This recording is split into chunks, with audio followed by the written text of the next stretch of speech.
So what happens now in the knockout stages, the teams are bracketed together. So the teams that finish 9th and 10th will play the teams who finish in 23rd or 24th, and a draw happens to decide how that actually pans out. The draw for the playoffs is on Friday, and because of how this works out, we know that one of Celtic or Manchester City will face Bayern Munich, and the other one will take on the holders Real Madrid. If you move on to the last 16 and the teams that are straight through, Liverpool will therefore get one of Monaco, Brest, Paris Saint-Germain or Benfica. Arsenal, Feyenoord, Juventus, AC Milan or PSV.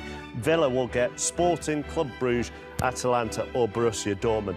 But for Manchester City and Celtic, Stephen Warnock, to come out in the pot against either Bayern or Real Madrid, I mean, you couldn't write it, could you? No, you couldn't. But more so for Manchester City, they've only got themselves to blame. And that's the situation, the way that the league's panned out this way. It's fascinating, it really is, but it's exactly what UEFA wanted. It was big games, big teams going up against each other.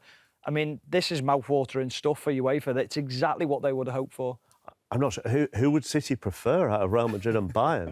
Bayern, just maybe, but then that's Vincent Kompany. Much of a muchness, isn't it? There's a story with both. It's a huge clash, isn't it, for the new round that's been invented by UEFA, but that'll be the standout tie. What you also have, and when you look at these brackets, is very much the potential for teams taking on each other from the same countries, because that has been removed as well. So Paris Saint-Germain, for example, are in there with Monaco and Brest. You could end up with Feyenoord, PSV and Juventus, AC Milan. Yeah, completely.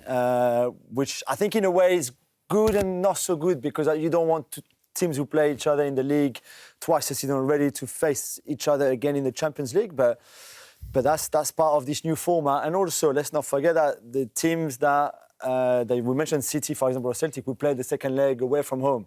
So they will be at home first against Real Madrid or Bayern, but then we'll have to go and travel away for the second leg. Which is how it should be. If you finish lower, you know, the higher up you finish, the more advantages you get. Liverpool may feel they won't get that many advantages because Paris Saint-Germain could be lying in wait. It's incredible, isn't it? Because you look at Liverpool's form in the league and you say they've done it perfectly.